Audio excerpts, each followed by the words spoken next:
Dios y dónde se encuentra. Dios, primero, es invisible. Y Dios sabe que no es eso lo que necesita el momento, sino deja la ira y desecha el enojo. El Testamento nos habla acerca de la gracia de Dios a través de Jesús, porque de tal manera amó Dios al mundo que ha dado a su Hijo unigénito para que todo aquel que en él cree no se pierda, mas tenga vida eterna. Pero el Antiguo Testamento nos enseña 60 profecías que hablemos acerca de los proverbios. Bueno, los proverbios aparecen en un grupo de libros en la Biblia que se llaman los libros sapienciales o poéticos, que son Job, Salmos, Proverbios, Eclesiastés. ¿Por qué las ranas saltaban así? ¿Por qué el pescado se movía así? ¿Por qué el sol está allá? Y termina diciendo en la Biblia, en otro de los libros de él, que el mucho estudio es fatiga de la carne. Dios, y cuanto más tenga, más humíllese. Así tenga lo que tenga. Muy buenos días. Buenos días, hermano Joselito. Muy contento y agradecido con usted y el hermano Miguel por la oportunidad. Adelante. Teólogo, hay una seguidora que nos dice que dónde puede empezar a leer la Biblia. La Biblia es necesario leerla desde el primer versículo. ¿Por qué? Porque es el principio de la revelación de la palabra de Dios. Es decir, la palabra de Dios es infinita y no podemos limitarla a que solo sea la Biblia. La Biblia dice que Jesús hizo muchas cosas que no se escribieron. Y Dios hace cosas que usted no las sabe ni yo las sé, solo las sabe Él. Y Dios está haciendo cosas con ustedes que ni ustedes mismos saben que las está haciendo. El orden en el que Dios trabaja para la gloria de Él es en su sabiduría. Por ejemplo, usted, Señor, ayúdame a conseguir lo que yo deseo. Y Dios sabe que no es eso lo que necesita el momento, sino deja la ira y desecha el enojo. No te excites en manera alguna a hacer lo malo. Dios conoce qué necesitas tú primero, segundo, tercero, cuarto y quinto, pero todo te lo va a dar porque Dios es amor. Ella dice que donde es bueno aprender a leer la Biblia. El Nuevo Testamento nos habla acerca de la gracia de Dios a través de Jesús, porque de tal manera amó Dios al mundo que ha dado a su Hijo unigénito para que todo aquel que en él cree no se pierda, mas tenga vida eterna. Pero el Antiguo Testamento nos enseña 60 profecías sobre Jesús. Y no podemos leer al Jesús una pregunta para ustedes. ¿Jesús está crucificado o ya resucitó? Ya resucitó, entonces lo de la cruz es pasado. La Biblia presenta pasado, presente y futuro.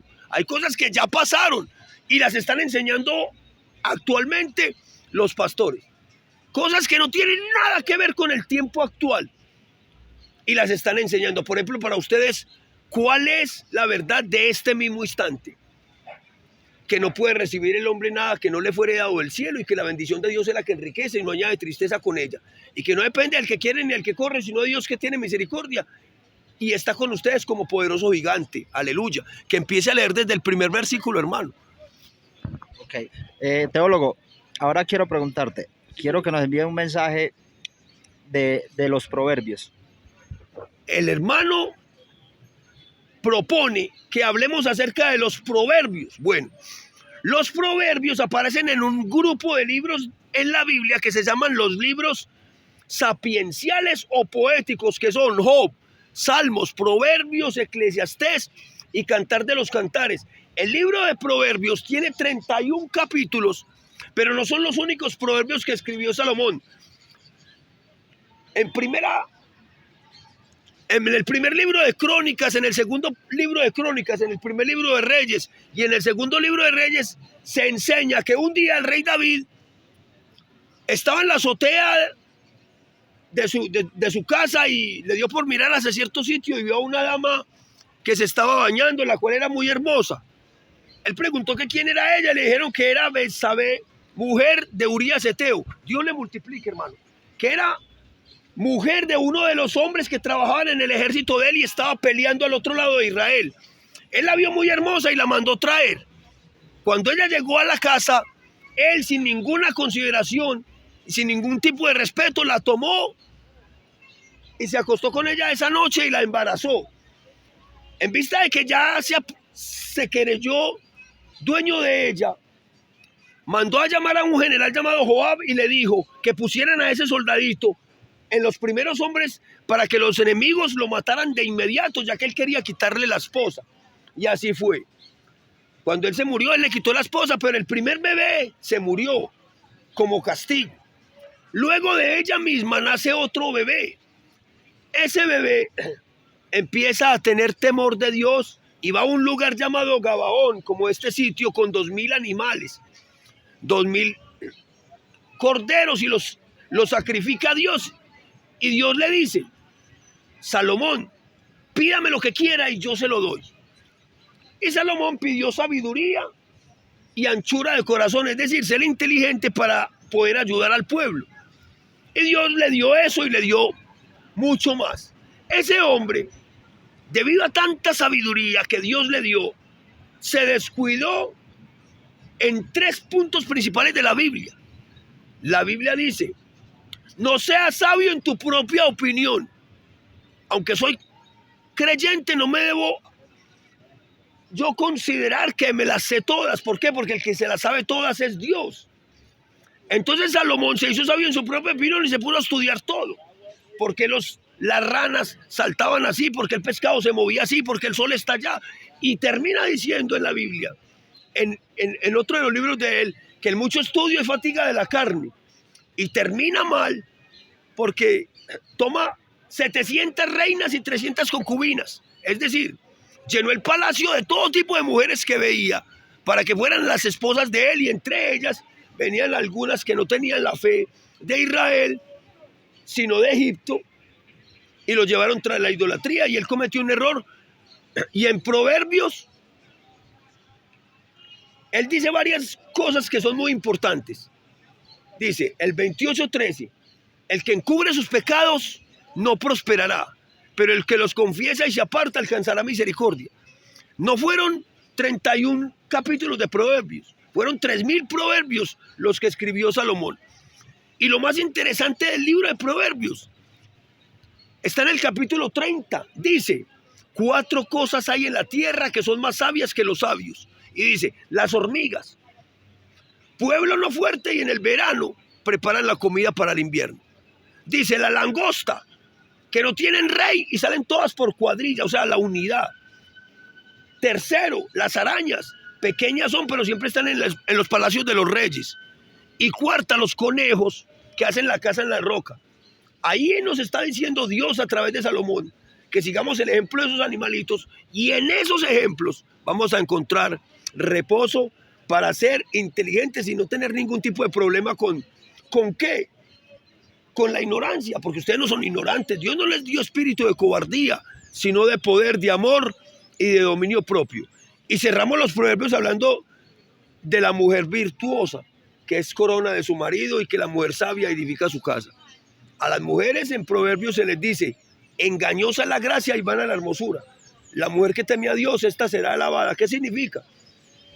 Que todo lo que usted tiene se lo dio Dios, y cuanto más tenga, más humíllese. Así tenga lo que tenga, o sea, lo que sea.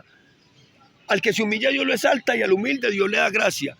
Proverbios se resume en sencillo: el principio de la sabiduría es el temor a Jehová. Amén.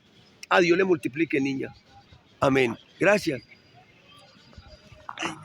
Teólogo, otra pregunta, otro mensaje.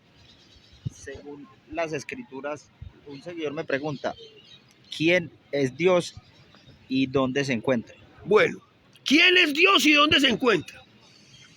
Dios, primero, es invisible. Hermano, correte un poquito para acá. Hermano, correte un poquito para acá. Vamos a hacer una cosa. Dios, ¿cuántos que hay aquí creen en Dios? Bueno, listo. Ahora, Dios es invisible. Yo voy a hacer una cosa. Si eso pasa, Dios existe. Vaya, quédese ahí. El niño que está detrás de usted va a hacer todo lo que yo lo mande a hacer.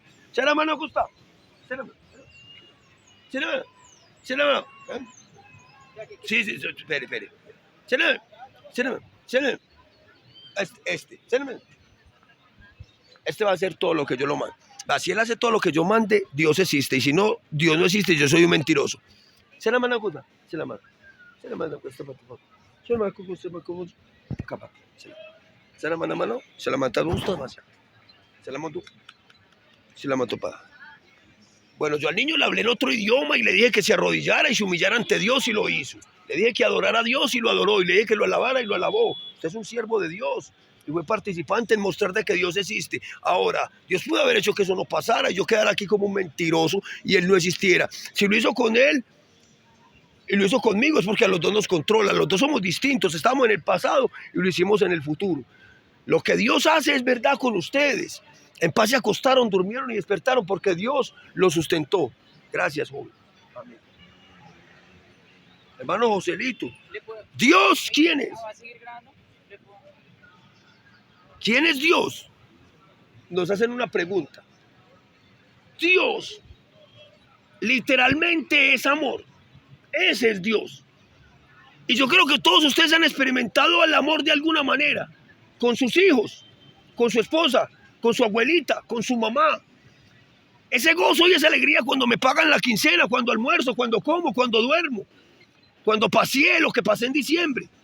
Todo aquello que lo hace gozarse a usted, así sea por un plato de comida, es amor y ese es Dios. Ya hablando en la teología, ¿quién es Dios? Hablamos del omnipotente, mi Dios le multiplique. Hablamos del omnipotente. ¿Quién es Dios? Véalo acá. Este es Dios. A la manera humana, más fácil de mostrar quién es Dios. Dios le multiplique, aleluya. Mi Dios le multiplique, hermano. A la manera más, Dios le multiplique, hermana. A la manera más literal de mostrar a Dios. Véalo ahí, la niña. Véalo acá. ¿Sabe por qué? Porque estudiando la etimología hebrea, o sea, la Biblia, encontramos de que Dios creó al hombre. Y contradecimos la evolución porque la evolución se detuvo en el hombre. Debía haber seguido. Si venía del Homo sapiens y el pitecántropo, y eran seres cavernícolas que se evolucionaron hasta hoy, entonces la evolución fracasó porque se detuvo. Debía seguir, no, Dios creó al hombre y ustedes saben que Dios es el que les ha dado todo lo que tienen. Dios es el mismo aire. Dios es el mismo sol. Dios es el que da semilla al que siembra y pan al que come. Dios es el que lo hace dormir en paz. Dios es todo lo que a usted le sirve para bien y lo hace gozarse y ser feliz. De hecho, yo sé que todos ustedes, por ejemplo, cuando usted tiene un enfermito en su casa y sana, usted dice gracias a Dios. Le está dando gracias a Dios por algo bueno que pasó. Cuando puede pagar una, no hay nada más incómodo que uno tener una deuda. Y cuando uno la paga, uno lo primero, Dios, gracias. Entonces, Dios es amor, pero Dios es el Dios todopoderoso. Puede hacer que lluevan en este momento hojuelas que se llaman maná. Puede aparecerse en una zarza ardiente. Puede crear un arca gigante y un diluvio. Puede ahogar a los egipcios en el Mar Rojo. Puede traer a su hijo y hacerlo crucificar. Puede hacer que Moisés vaya donde Faraón. Puede sacar a Daniel del foso de los leones y a los amigos del horno de fuego. Puede avergonzar a Herodes, a Pilato. Puede quitarle las alas a un ángel y convertirlo en demonio. Dios es el Dios todopoderoso. Todo lo sobrenatural es Dios. ¿Y dónde vive? Siempre ha estado en la eternidad. La eternidad es la casa de Dios, solo que un día quiso que nosotros estuviéramos aquí. ¿Para qué? Para que pudiéramos ver lo que creó. Los pájaros, los animales. Dios le multiplique. Y para que nosotros pudiéramos gozarnos de que había algo que a mí me gustaba. ¿Cómo qué? Como ver a este niño con esa paletica. Dios dice, deja a los niños venir a mí, porque los tales es el reino de los cielos. Dios siempre ha estado en la eternidad, pero ¿sabe dónde está hoy? En sus corazones, aleluya. Amén. Teólogo, muchas gracias. Dios te bendiga. Amén. A usted.